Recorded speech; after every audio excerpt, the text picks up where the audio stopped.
And we are live. And today I'm joined by Gabriel Keczan, joining us from Nelson. I think you're in Nelson, where I used to live for 4 years. I love that place. It's a very magical place.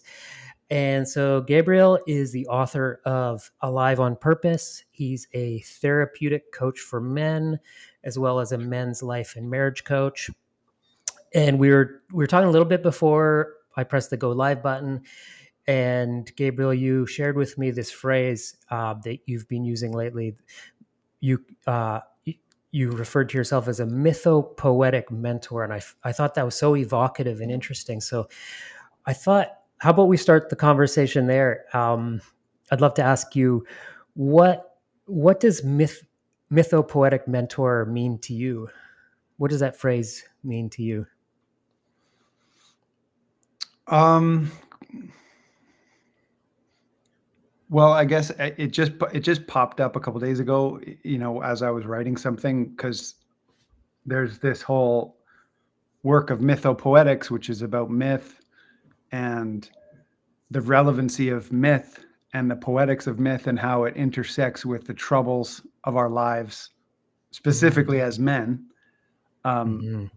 and and so, I mean, it kind of also intersects with psychotherapy because usually the mythic is about the personal troubles and the struggles and the inner battles. So Mm-hmm. we find strength in myth and story. And when I'm working one on one with a client, whether he's struggling through addictions or working with attachment dynamics in his marriage or, making decisions on his purpose and his business, I always default into the wisdom I've unlocked inside of myths by reading the Mm-hmm. likes of Robert Bly, Michael Meade. Um, and then there's so many images in those stories that come out, and they're like talisman for the Mm-hmm. moments where we're in our darkest places or we're in the crux. And so it's kind of is working with image, um, because inside of they say that the soul speaks in images. That's why dreams are so Mm-hmm. rich. And so in myth, Mm-hmm. there's series of images, and they touch on something timeless inside of us, as the boy within us, or the striving for the hero, or the Right. warrior, Right. the whatever, the lover, all these parts, all these Nice. different parts. So I guess, and then mentorship is important to define, because there's coaching. It's about unlocking something in someone and asking powerful questions so they can find these answers and lighting those fires within. And then there's Mm-hmm. consulting, which is where I give someone the answers. I give someone a framework. I give them a roadmap, and then I say, go at it, like attack it this way. And so those are Mm-hmm. different skills. And then ultimately, mentoring is when I share what's worked for me, or what Right. hell I've crawled out of and how I got out. Yeah, And so totally. that becomes more personal. Um, but I'm learning to be more precise around which of those three skill sets I'm deploying inside of Hmm. my business and my work with clients. And Yeah, yeah. I can relate to that. Yeah, the different ways of, because of course we want to create incredible change and transformation when we're working with someone, and does that involve sort of sparking something inside of them where they discover it themselves, or is it giving them the answer, like you were saying, more as a mentor? And you were talking about kind of like working with people through, we're helping them go through addiction, attachment issues. And I can imagine, like, I'm far from an expert on these sorts of things, but I can imagine you're learning their story and sort of seeing it through the lens of mythology, and seeing maybe they're playing out some sort of mythological story dynamics in their life. And maybe you can personally relate to it more or less depending on the individual. And if it's like, maybe if it's a myth that you feel you've personally gone through yourself, maybe that kind of puts us into more of a mentor role, because it's like, oh wow, they're walking that same mythological path that we have already walked, and we're a little bit ahead of them on the path. Whereas maybe if it's a mythological story that they're playing out that we personally cannot relate to, maybe then that puts us more in like a coaching role where kind of through empathy, compassion, we can have that objectivity and hopefully spark something in them that where they can find the way on their own. Does that kind of resonate with you in terms of the mythology and the different roles of that we can take on? Absolutely. Yeah. I mean, like you said, ultimately we are the story. I am the story I tell myself about who I am. Hmm. It's narrative, and so Yeah, we all get stuck in our stories. I'll get stuck in a loop, and that's what the work is about breaking out of those thought loops and opening up new possibilities, new patterns, new pathways. yeah, Um, for Yeah, sure. I mean, Because we and we finding the get stories stuck that in are our food, like where's the story that's going to feed me right now and show me a new possibility. absolutely sort of jumping from one timeline, one narrative, one almost you could call it like a novel, like your life is a novel, or you're the star of your own movie. How can you jump from that movie, that plot, to a whole other plot? Because we get stuck in our patterns, we get stuck in our addictions, our methods of coping that sort of or self-soothing that maybe have worked for us in the past and maybe still continue to some degree, but we're ready for something new, ready to find that new story. But there's that kind of that shift of letting go of the old patterns, the old stories, and then moving to the new way that maybe we can't necessarily see it when at first when we are making that change, and we kind of have to let go of the old story first. And so there's that space in between where maybe we feel a little bit lost, or the pain, we have to sit with the pain a little bit, Mm. right? Yep. Yeah, completely. Yeah.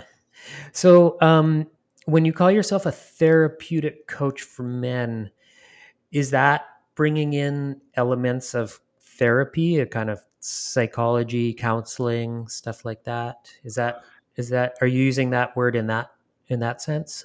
Yeah, like that's what I did since 2016. I was a therapist for 4 years. Okay, So that's nice. my background, that's my training, and I worked with Mhm. youth, I worked with couples, and I ran men's groups and worked Mhm. one on one with men. And in 2020, I expanded into coaching, which is way more Mhm. future focused, way more empowerment focused, and way more about leadership. Um, Mm. and so it breaks a lot of the taboos that come up in the therapy room of what's sort of not allowed by the orthodoxy of therapy.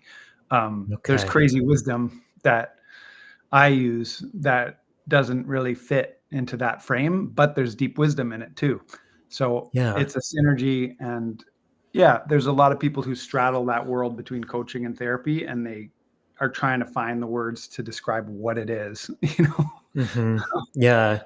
Well, that actually makes me think of way back in the day, the early days of Brazilian jiu-jitsu coming to Canada. Because I think you do some jiu-jitsu, if I'm not mistaken, right? Yeah. I don't train, but I used to, and I actually got into it like in the late '90s, when I remember seeing a black belt for the first time, and it was like, oh, like a real black belt. He this was in Edmonton. He had come from Vancouver for a weekend workshop.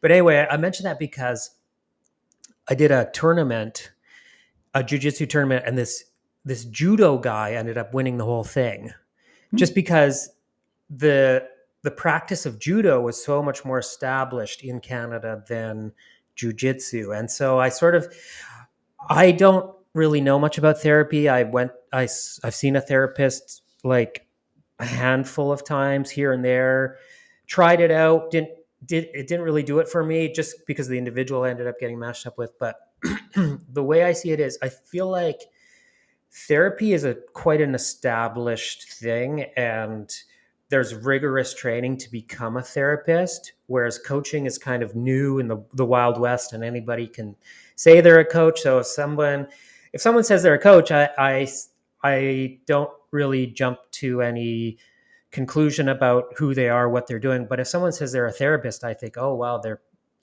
they must be very educated, they must know a lot. So I think that having that background gives you a good kind of um, depth or substance and education to move into the coaching world. Yeah. Like, Yeah, completely. yeah, And even, I mean, even the world of therapy is got all kinds. There's sure there's a lot of training, but that can be a good thing, or it can be a hindrance if people get too built up in their silos and they feel like they can't um, be free. They have to follow a rigid discipline, or they have to consult their supervisor before they think for themselves. And ultimately, okay. we're just in the field, right? We're just here, so you can use Hmm. your power, your influence, and lead people into transformation and through transformation. And that's what breaks down that game. And so, yeah, I think it's tough to define. It's like Hmm. I talked with a friend. I think Richard Lonsbury. We were For talking, sure. and he was sharing a story about one of his mentors who was credentialing himself as a coach with a potential client, and they were like, "Well, what are your credentials?" And he was like, divorce, bankruptcy, and addiction.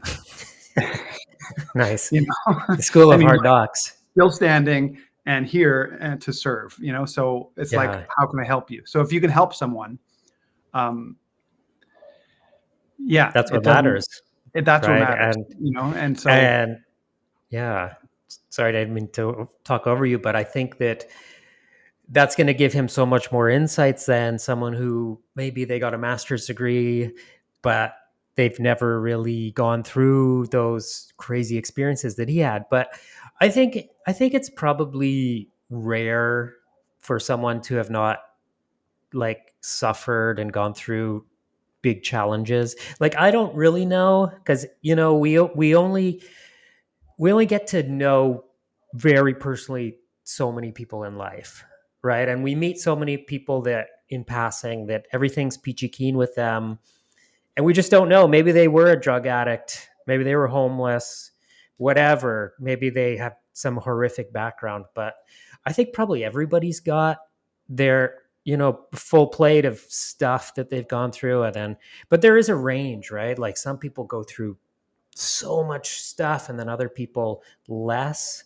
But I don't know how many people are out there that have had it like walking on clouds their whole life, no bad experiences. Even someone who grew up very wealthy. Like I worked with this girl who her father was the CEO of one of the biggest corporations in Canada, and she was like 19 and she was already becoming a product manager at the pretty much the hottest software company in Montreal. And it was like everything was seemed like she had it just so much better than everybody else. But her mother died when she was a child, and she grew up with a speech impairment. So everybody's got some challenges, but yeah, some people they're just given this like massive dose of trauma and challenges and pain, and then it's their journey to go through that and overcome that and then give back to other people, right? And that's kind of I think some of the most dynamic, impactful coaches or people working in the personal transformation space. That was kind of their journey of becoming who they are. Like all these crazy painful experiences prepared them for the work that they're now doing. that's it. Leaning into the Yeah. pain, moving Yeah. through the pit, and then finding the levers to move forward. So how did you get here? You as tribe builder, coaching men's coaches to build movements. Um, Hmm. because here we are, we find each other here, and I know we have some Yeah. common ground. Like you lived in Montreal, you lived in Nelson. I've Hmm. loved those places too. Um, how did you get to this calling? Okay. Okay, sure. So this is the first time someone's asked me questions like this on the live stream, which is great. So I guess how far back should I go? I remember when I was 20, going feeling like going through a personal crisis.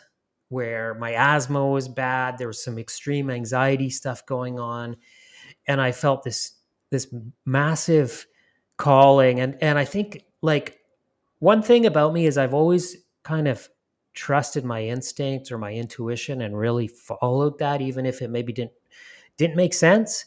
And I just felt like I had to go to this 3-day workshop in California at this place called the Hendricks Institute. And I went down there because I felt like I needed to learn these conscious breathing techniques. But when I got there, it turned out it was this whole kind of emotional intelligence, emotional healing experience. And everybody else there was like more than twice my age, and most of them were practitioners and stuff. And that was kind of an early exposure to the world of personal development or things like that. This idea of we are we are in like our life is our own creation. Who we are is our own creation. We are responsible for ourselves, but we're also free to, well, really be authentic, but also create who we want to be.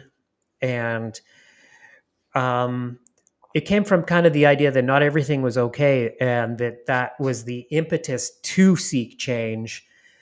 And then I guess I moved to Nelson shortly after that, and I met this very interesting mentor and started learning about Eastern spirituality and conspiracy theories and traditional Chinese medicine, and this idea of kind of the wisdom, learning the wisdom traditions, and is kind of what life is about, the great work, you could say.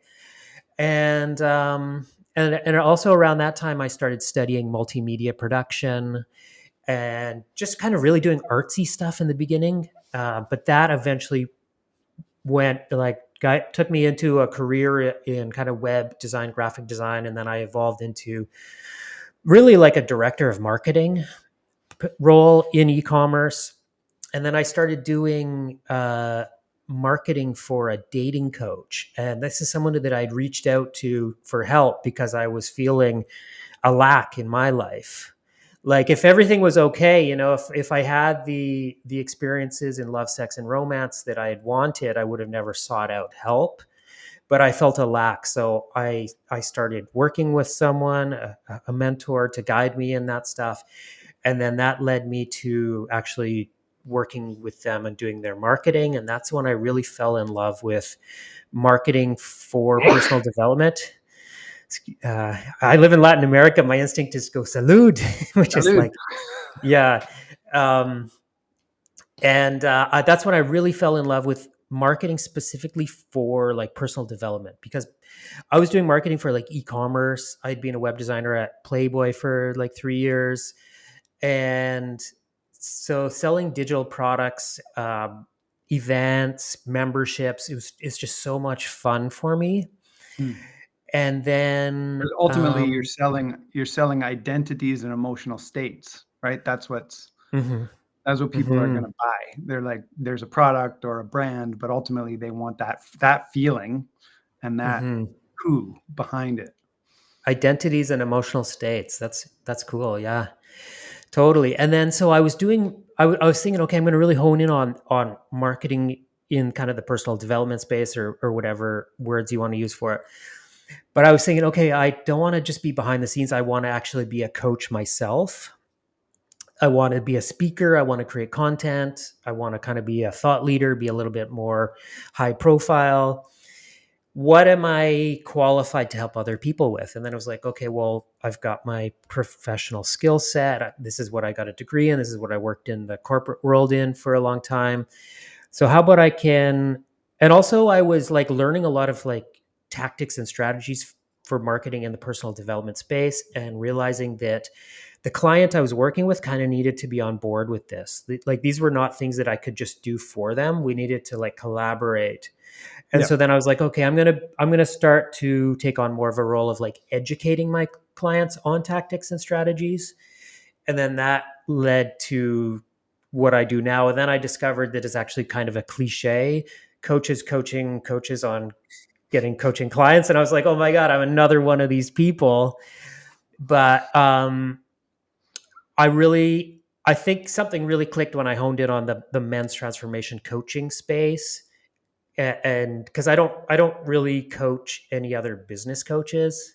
Thank thank goodness. I mean, that could be fun, but I love what I do, and I feel like it kind of brought it all together. And I feel like now that I'm in the game, potentially in the future, I could even move into more of a personal development element to what I do, away from just the marketing and the business development stuff. And I'm finding more and more that that's a big part of what my clients could use in order to evolve to the next level. Like, yeah, they do need marketing tactics and strategies, but it's also about self relationship, self belief, Yeah. um, the things that are going to elevate them as a human being. So Yeah. I find that really exciting, the It, possibility of it's like that moving. saying, maybe you don't have business problems, maybe you have personal problems that are showing up in your business, Right, exactly, which exactly. could like shatter the whole business model entirely, potentially. Yeah, and I'm open to shattering, sometimes we have to break everything and rebuild. And And so much in this space, especially because of social media, the way it's evolved, there's so much woundedness in the game. There's so many people projecting their own troubles into the market and then offering Mhm. themselves as the solution. And sometimes you can see it, and Mm. it's pretty Yes, I agree on that. cringy. I When I you know it, suppose when we you recognize it, you just have to kind of turn the other cheek and go, okay, that's happening. Yeah, and I suppose we all do that to some extent, To some right? extent. We all do have our limitations and our perspectives, and we just kind of have to trust that what we have to offer is valuable, Yeah. even though we are limited by. Because there's this great quote from Donald Rumsfeld. Remember that guy? The name rings a bell. He's like, He was the Secretary of Defense during the George Bush Jr. okay, presidency, but he yeah, was also, I don't know, they called him like a war hawk. right. He's one of these guys hanging around Washington for a long, long time. He had this great quote. He goes, "There's known unknowns." He was talking about like kind of warfare and stuff like that, the Middle East and stuff. He's like, there's known unknowns. There's the things we know exist, but we don't know what they are. What they are. Like maybe, like for example, like we know the enemy is in this region, but we don't know exactly where they are. It's a known unknown. And then there's known knowns. Or I forget. This is years ago that I saw this, and this guy's like major creep. So I find it amusing to like attribute a great quote to him. And then there's unknown knowns, and then there's unknown unknowns, meaning there's things that we don't know, but we don't even know that we don't know them, right? Exactly. Yeah. And you won't even know until you start to see what you don't know. Holy, I don't know a lot. Exactly. Exactly. But then I guess it's also like we're all on our own journey, and we're on this big journey together, and there's people ahead of us, there's people kind of at the same level as us, and then there's people behind us. And we should always acknowledge that we are capable of helping people that are a little bit behind us on the path, even if we don't necessarily have all the answers. And maybe if the guidance and the wisdom we're sharing is maybe a little bit polluted by our own ignorance, our own limitations, and maybe somebody further ahead on the path could give the person we're helping superior help potentially. Or maybe not. Maybe the gap between where they are and where, like, the person in front of us and the person behind us is so big that we're actually, because we're closer to them, Hmm. maybe our help can actually be a little bit more useful to them. That's been my experience. Yeah, Yeah. absolutely. Well, I just want to thank you for answering the call, because it is incredibly exposing to put yourself out there, Yeah. and make offers, and make declarations into the marketplace, into this work, and stand your ground. And there's so many men who need help, and men who lack tribe, And Mhm. I think that's a massive X factor, is Mm. helping men tribe up and find their Mhm. band of brothers. Because one of the biggest villains in my experience as a men's coach is self-isolation. Oh, And totally. guys are more likely to self-isolate. Women will more often find each other, especially once they become mothers. They kind of really just, tend toward that. And guys will more Yeah. often just turn away. So And true. that So true. is dangerous. I think we're encoded to be tribal beings. We're encoded to have uncles and brothers and men to sharpen ourselves on, Mhm. and with. So, yeah, just wanted Yeah. to say thank you Yeah, for thank shining a light into the space and offering. yeah, thank you for that, and that name Tribe Builder came to me very early in the journey when the vision was still foggy and what it is that I'm creating was unclear, and as it's unfolding, I guess I what does that name even mean? What is it about? I've had moments where I thought, "Oh, it's silly, it's ridiculous." And then people tell me, "No, no, it's cool." And but I agree with you. It's such a potent concept, and to be totally honest, I'm not I'm not fully expressed in my own experience of tribe. Like I have a pattern where I start to build tribe and then I move away from it. And then I kind of start again and I isolate myself and I start again. And so maybe this is part of the work I do is about my own journey of kind of healing or finding tribe or whatever. And I was I part of think it in go ahead. even the fact that you can self-reflect on that, it is a superpower, just Mm, telling the truth. That's that sometimes I joke that my whole business is just a truth-telling experiment. That's a truth-telling okay. business. There's so much Nice. false self mask wearing, and lying and hiding that we do as men, whether we're hiding in our work, hiding from our work, hiding from ourselves through addictions and avoidance. Telling the truth Yeah. changes the game. And yeah, Yeah. owning it. Why do you think it is that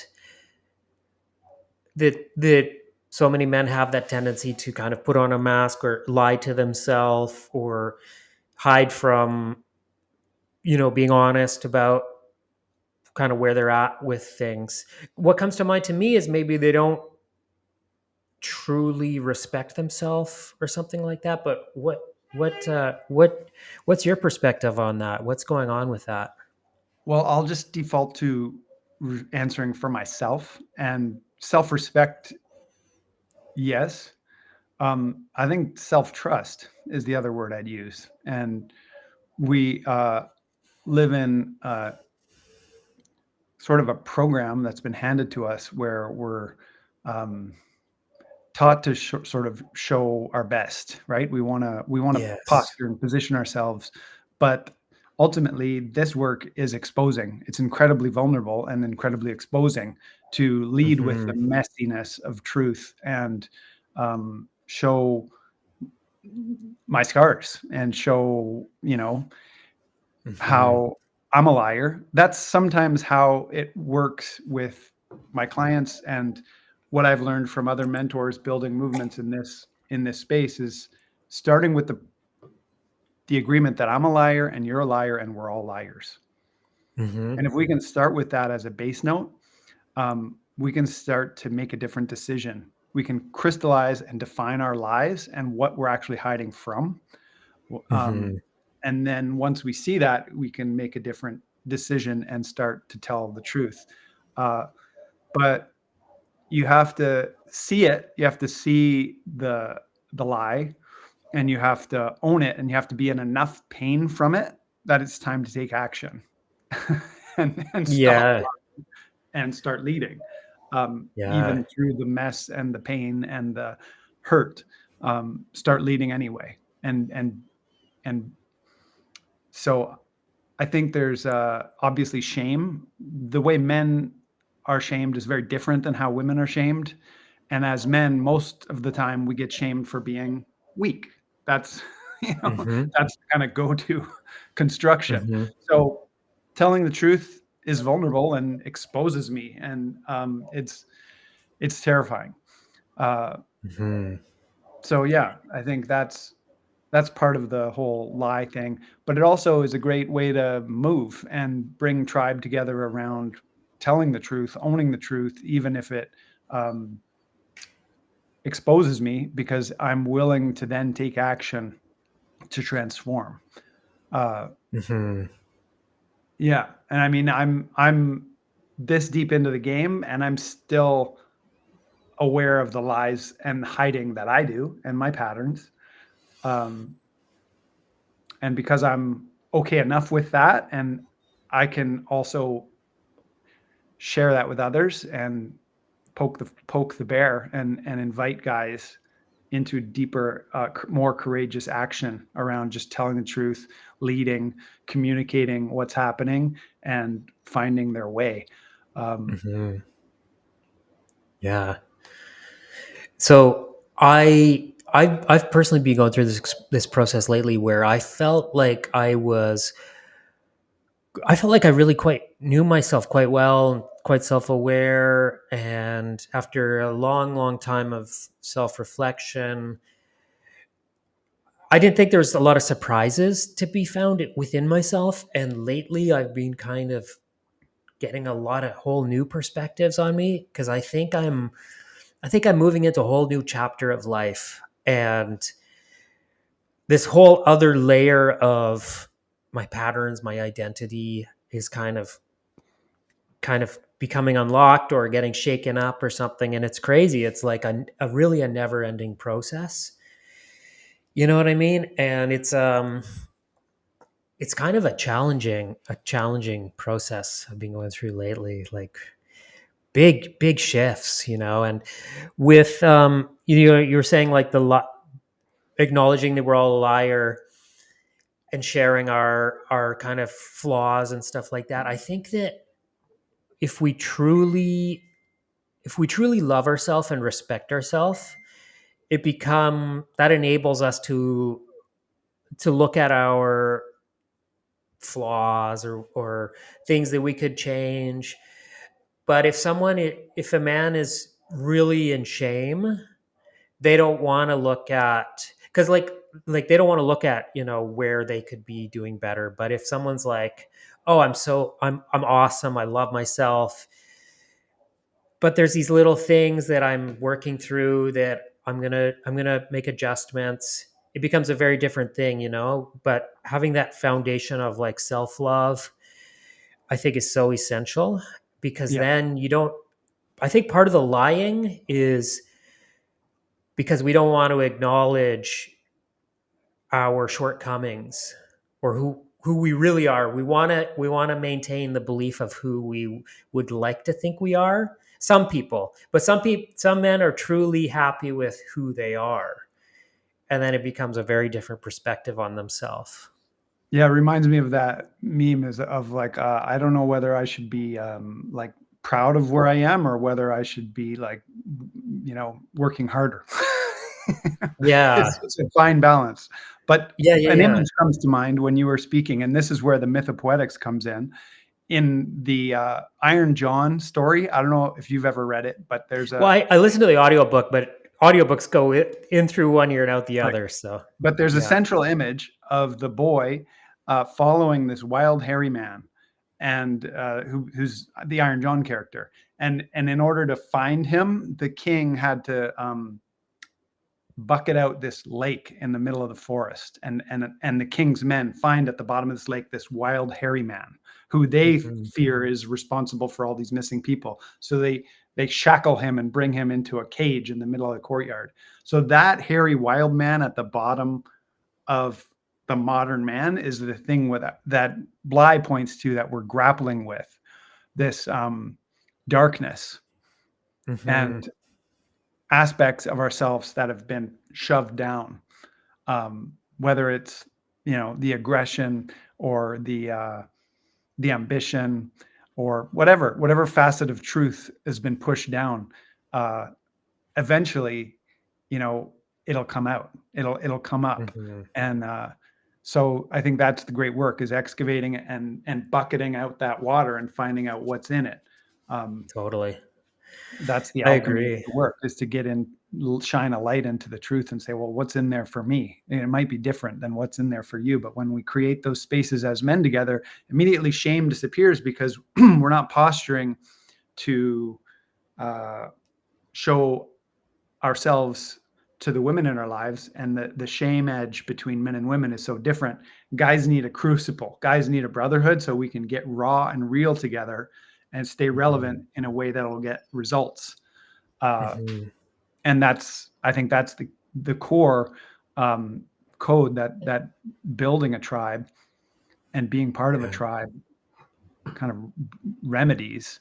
And I love the identity of both the tribe and the builder, because those are timeless Oh, thank identities you for that. for I us. never even thought about that. There's you could take the builder part just on its own because Just the builder, that's just to what we be a do. We builder. build. That's what It's what, humans do, right? and as men, we feel best when we're building a family, a Hmm. business, a self, a body. Um, and I like what you said about challenge, because also, as men, we rise through challenge. So we don't Yeah, need uh, the same thing women need. If we're faced with our darkness or our katabasis, we need challenge. We need other brothers to sharpen us, sharpen ourselves on. totally. Obviously, who are going to be forgiving, but aren't going to listen to the bullshit and aren't going to put up with excuses. And they're going to Hmm. unlock another level in us of possibility, for prosperity, of purpose, and just of truth. It's like Hmm. there's a little video. I don't even know what show it came around, but there was a guy holding up a sword, and he was just holding this sword like this, and there's a bunch of men, and there's a guy telling him, just hold that sword, and he's holding it, and he's like, how is it? He's like, it's okay. And he holds it for another 2 minutes. He's like, how is it now? He's like, it's getting really heavy. And then all these other guys come around him, and they hold him up. They lift up his arm, and they Nice. stand behind him, and they put their hands on him. So like, just feeling like somebody's got your back Yeah. um, is so strengthening, because you cannot hold up that truth yourself um, Hmm.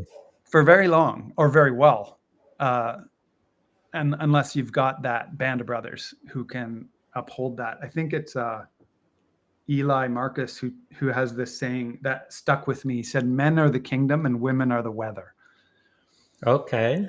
And I just love that. That made a lot of sense to me as a married man, and so Yeah. upholding the kingdom is the great work, and Nice. leveraging the crazy wisdom of the warrior where needed to deploy that to keep building. Nice. Keep Um, building. yeah, Yeah. Yeah. Wow. So much richness there. As you were talking about kind of getting in touch with that, what's buried deep inside there, the aggression, the shadows, stuff like that. I I see the value in that, and I think along with that, there's a process of calibrating our self-esteem. I think in this day and age, everybody's self-esteem is kind of screwed up. Like I don't I don't know people like because people can say your self-esteem could be too high and you're arrogant and you think too highly of yourself, or you don't think highly enough of, you don't acknowledge how great you are, you think less than you really are.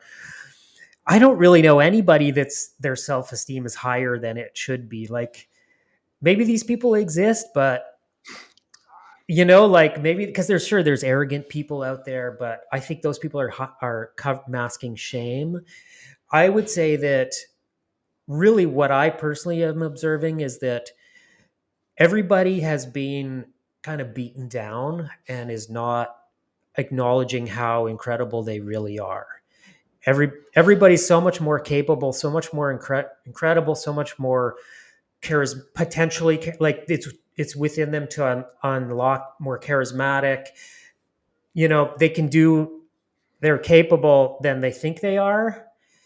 And so I feel like that's part of my work or my journey with my self relationship, as well as kind of what I'm moving into with my work, is a process of recalibrating our self relationship where we're at peace and we're comfortable with knowing what we're capable of without having to kind of exaggerate it, but without, not forgetting what we really can do. And Yeah. what we can do, who knows? I mean, we're capable of so much, and yeah, and so I was part of a men's group in Playa del Carmen. I just moved away from there, and I was only part of this group shortly, unfortunately, and I got so much out of it. And what I realized from that experience, because these are high level guys, they're successful entrepreneurs, they're coaches. Some of them kind of they do some coaching as a passion on the side, but they're like a real estate investor, things like that. And I realized that I actually have a lot of insecurity around being a part of a tribe of men, and to kind of be accepted and honored and acknowledged was very healing for me. Mm. And I felt like I wasn't even aware of it, but I felt like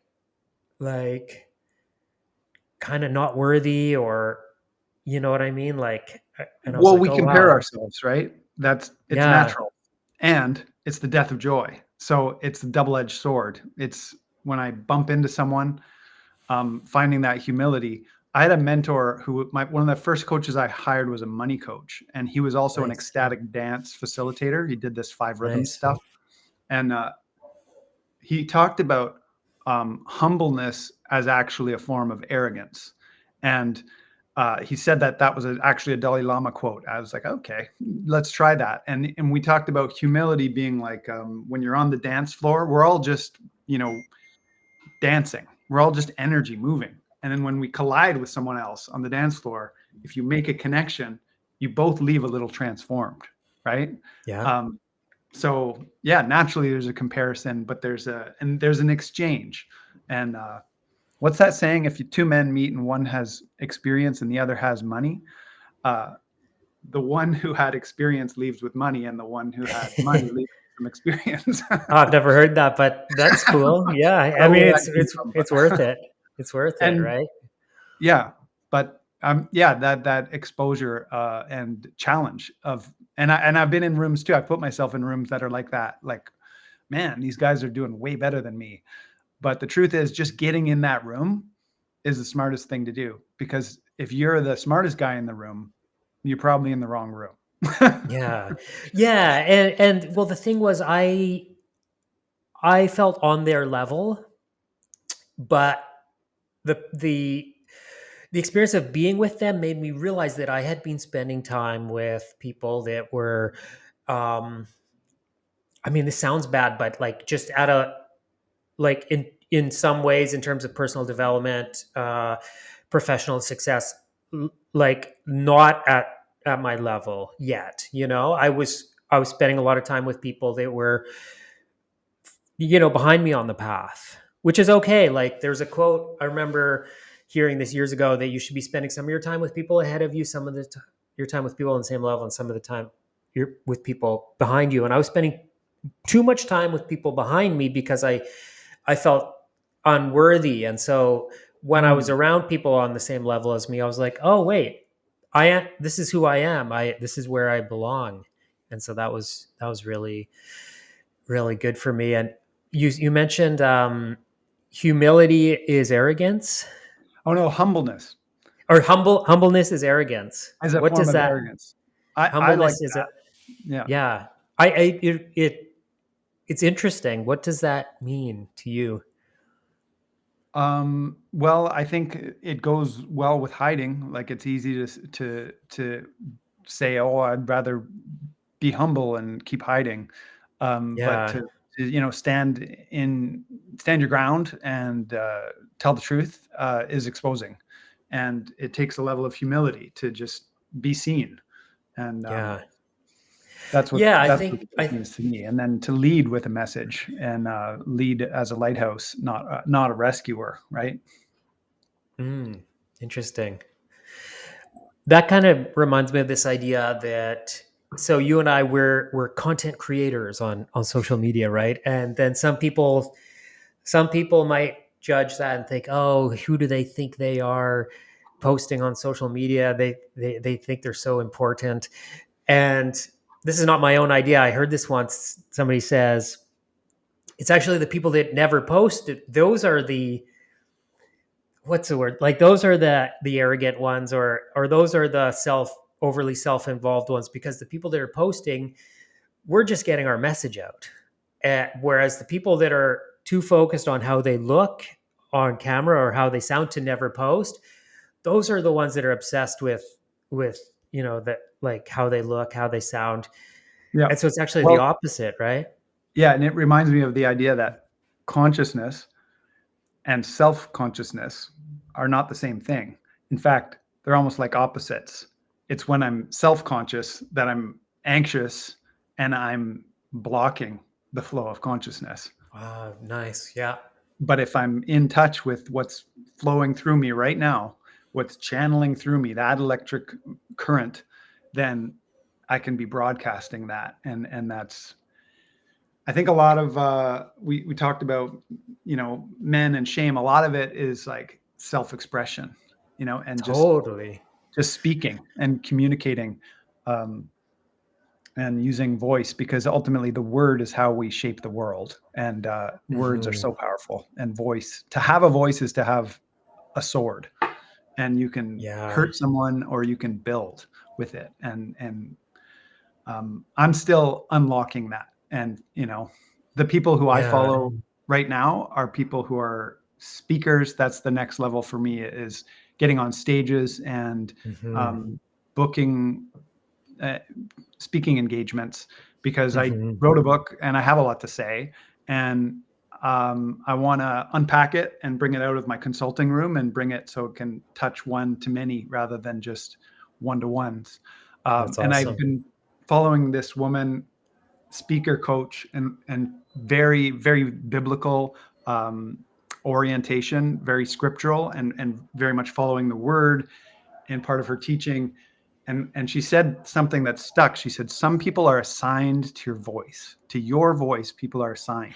And that Assigned. just really stuck to me, because there Huh. are people who you probably have heard a message from them that you couldn't hear from anyone else. And it came from that Hmm. person. And so, Hmm. you're assigned to their voice, and you hear something, and then it changes who you are, and it changes your mind, and it That moves you makes forward. sense. That really So makes sense. if I have a voice and I have something to say, it's on me to get my message out there. Um, Hmm. yeah, Gospel of Thomas type stuff. Cool. What really struck me with that idea of people are assigned to your voice is actually my relationship with my clients, because I'm so grateful to have clients, and it's wonderful, it's beautiful. And I mean, honestly, sometimes I think to myself, oh, why don't they go with that other coach? Why are they with me? And then I'm like, well, they like me, just kind of the way I pick people to be their client or follow them. It's like there's something about them that I connect with, and it's like that with my people and me. It's like they're assigned to my voice, and That's yeah, right. I'm so grateful, and it's kind of my duty to share what's coming through me. And you were talking about kind of like unlocking the voice and stuff like that, and a big part of my experience in the personal development world has been um, like communicating and relating to people and becoming socially comfortable. And because I've had such a range of experiences as a social being. As a child, I was very popular. I was very self-assured. I had lots of friends. Everybody wanted to be my friend, and I knew people want, like, there's no doubt, like, of course people want to be my friend. I'm so awesome. This is me as a 4-year-old, 7-year-old, or whatever. To experiences of being a loner, like, why would anybody want to get to know me? I'm so boring. I've got to kind of going back to a place where I feel like I have value. I feel like I'm fun to be around. I'm interesting. I can be funny. And even now I'll have moments of where the humor flows out of me, and I'm enjoying the jokes that I'm creating and the people around me are enjoying them. And other times where I feel very stifled, like for example, the owner of the place I'm living right now, he's a big time joker. It's very hard for me to understand him. He's from Venezuela, but he's constantly joking. And I want to keep up with him. I want to make jokes. And I feel stifled. But then in other situations, I feel like I'm the funniest person in the world. And it's all about kind of getting out of the way, and like I believe that everybody has the ability to be a highly charismatic, highly humorous person. But it's like you were saying, the self consciousness. Mhm. That's when we block it. Whereas it's about allowing that flow in terms of the charisma, the humor, but also maybe the sharing our unique insights, our wisdom, our perspectives, being a powerful presence in a tribe of men.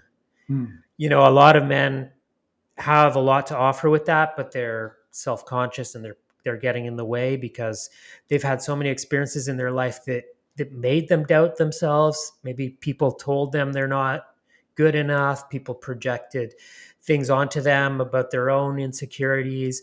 And so everybody's got all this kind of these layers of crap we kind of have to wash off of us to reconnect with our glorious true selves, right? Mm, beautiful. I love how that you put that, glorious. Hey, I wanna address the self-esteem piece and Yeah. just bring up, comedy, because comedy is one of my go-to things. I love comedians, and in this time of, like, information suppression, and comedians are the people who've always had license to tell the truth no matter what, because they've cloaked it in laughter, they've cloaked it in humor. So they can get away with way more. I'm thinking like the George Carlins, the JP Sears, the and I listened to this one Netflix special once by a guy named Neil Brennan, who used to be Dave Chappelle's writing partner, and Oh he wow. has a comedy special called Three Mics, and it refers Mhm. to three microphones on stage, and he would move from one mic to the other and deliver three different styles of stand-up comedy, and it's Really? just an Each mic incredible. a different style. Yeah, yeah, he would do, Wow. like, the raunchy sex kind of, man, woman, funny stuff on one, Hmm. and then another one really dry humor, and then another one, he would give these really jaw-dropping monologues about his own, depression and his own darkness and his own relationship Mm. with his father, and it was just, like, just unbelievable stories. Mm. So, he would kind of temper these 3 different mics, you know, oscillating, and at one point, Wow. he's talking about self-esteem, and this is something that really touched me. He talked about how, when you get a form and you have to fill out the form, like in some office, and they say, "Oh, there, what's your level of self-esteem?" And there's like 1 to 5 rating, like 0, low self-esteem, or high. And I've always felt like, well, that's just such a binary. How do you even answer that? Because it's all Hmm. about context. Hmm. So the question is, do I have high self-esteem or do I have low self-esteem? It's like, well, damn, sometimes it's high, sometimes it's low. I don't know. Anyway, he Yeah. shared that same kind of perspective. And then he said, you know what? He realized that he actually sometimes had not low or high, but no self-esteem. And there's a Like it difference. was just not even a thing. Like he Like wasn't even there. He judging was just checked whether he's right good or out. bad. So Yeah. it's more of like a fragmentation and a dissociation. Like he's just not there. So Hmm. this is kind of the go-to thing in personal growth. Tony Robbins does this. I do this with my clients is we build an asset stack at some point and we stack all of your experiences that you're proud of Mm. because the world every morning gives us a chance to be reborn. And if we and we're I think as human beings we're great forgetters. We forget. We forget who we are. We Mm. and we go numb to it. So to write on a little card or put it on the whiteboard who you are and what your strengths are is such a radical act of transformation. And to go, you Nice. know what? I'm awesome. And to even believe in the possibility of greatness. Right now, greatness is like a buzzword. Make America great again. Half the people hate on that slogan. And then the For other sure. half are like, hey, let's make like everything great again. Why is great Yeah. such a taboo? But the truth is, great has Yeah. always been a taboo. Anytime someone Yeah. sticks their head out and shines a little brighter, the impulse from the herd is to chop their head off and bring them down to the Right. level. It's like that True. lobster in a bucket metaphor from Jordan Peterson. It's like all the lobsters are just trying to keep each other in the bucket. Um, Yeah. but I'm really into what's happening. I really love this. Let's lead with greatness. Let's unlock the greatness. Me too. Um, Me too. because we're Absolutely. other than the alternative is to fall. And Robert Bly has this wonderful metaphor for greatness, and it's twin, and it comes in the It's sorry. context of What did you say? To win or twin? no, To win? it's twin. How greatness has a Sorry, I'm twin. not under a twin, like TWIN. Yeah, it has a twin, Okay, and gotcha. it comes in the context of he's talking about grandiosity, which often gets put in the same bucket as narcissism. Like, oh, Yes. if you think you're great, well, then you think your shit doesn't smell, whatever. Hmm. But he says that greatness has a twin, and greatness's twin is, self-loathing. So, Really? well, Okay. he had different words for it, but that was the essence of it. Is like sometimes you look in the mirror and you're like, I don't know, and other times Oh, you're like, hey, is it sort of like the drive to want to achieve greatness is accompanied by self-loathing, and that's kind of what inspires that need to be great because you feel maybe, like you're but not good enough unless you achieve greatness, something like that? maybe, and either way, it's a dragon. And if you want to ride that dragon, you just got to jump on it.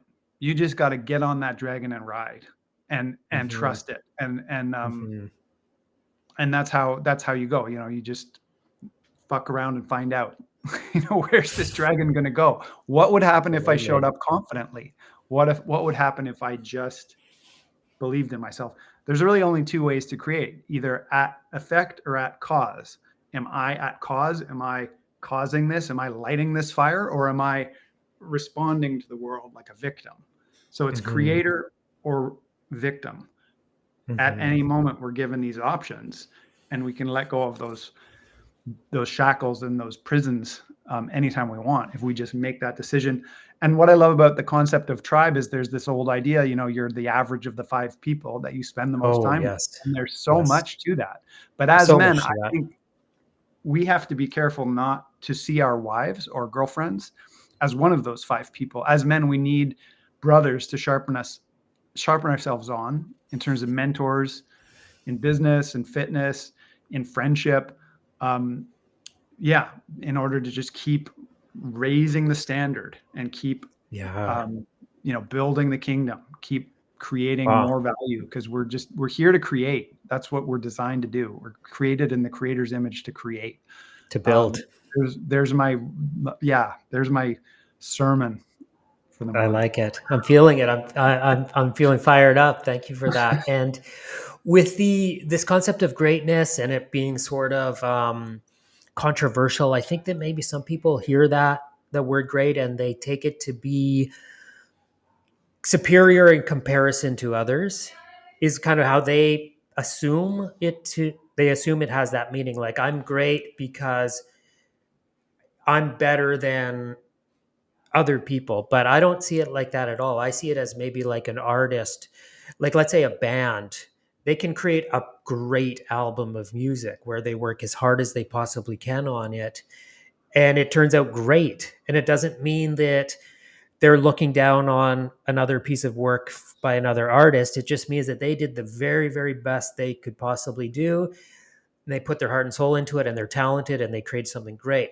But I think we can also become a great version of ourselves, and it doesn't mean it's we're only comparing ourselves to like other versions of ourselves. We're not looking down on the desire to achieve greatness. Doesn't mean we're looking down on other people, because I think that we all have the capacity for greatness within us, and I like the idea of greatness in the coaching world. People talk about like share your weaknesses, share your flaws, because that's what that authenticity is, what is people are going to connect to and relate to. And I most of the time I believe that, but I heard somebody say like, no, you don't need to share your weaknesses and flaws. Why not just be strong and show your strength, and be, and I was like, oh yeah, huh. Yeah, like this Yeah. idea of like always showing your weaknesses is Well, we've kind been of lured. There's a luring happening into like almost a weaponization, especially for men, of male vulnerability. You see it with certain organizations and men's mhm, organizations that will promote the work and just show outward facing marketing that shows male tears and male vulnerability. And that's wonderful and great if that's their style. That's never resonated with me because I like to keep that contained in the container. And what we mhm, show are the results, not the mhm, process. Like, yeah, we got to go through the tears. We got to crawl on the broken glass with a smile on mhm, our face to get to the result. But what people are paying for is not the plane trip, it's Hawaii. Um, totally. and And I and think the on Hawaii that, is the strength, the yeah, it's the fully promised land. embodied.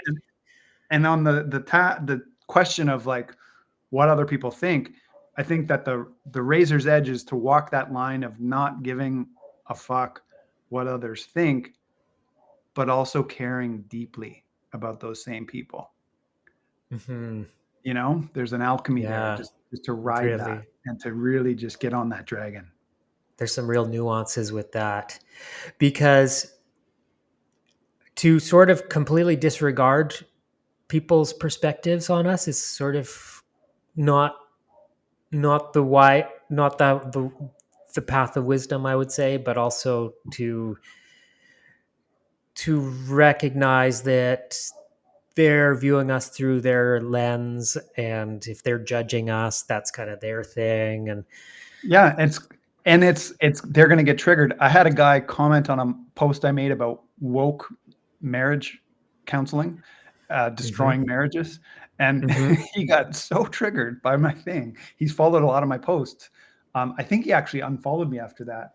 Oh But wow, I instead nice of work. like battle, yeah, instead of doing battle with this man, I just I said you're welcome, you know, because your triggers are showing you your work, you know, and Yeah, I know that's his stuff, not mine. I'm just yeah. stirring the shit pot because I know what's in the soup, you know. Oh, that makes Um, me want to get more controversial because I don't well, I don't really have haters or anything like that. Maybe I'm not being polarizing enough. Well, there you go. There again, there's a couple things happening. There's the not enough gremlin showing up, like, oh, am I not enough? I joined Ah, a men's yes. group for the very first time, and the ethic of the group, at least some of the leaders, were all about vulnerability. Mhm. And I was like, after my third meeting, I'm like, hey guys, am I being vulnerable enough?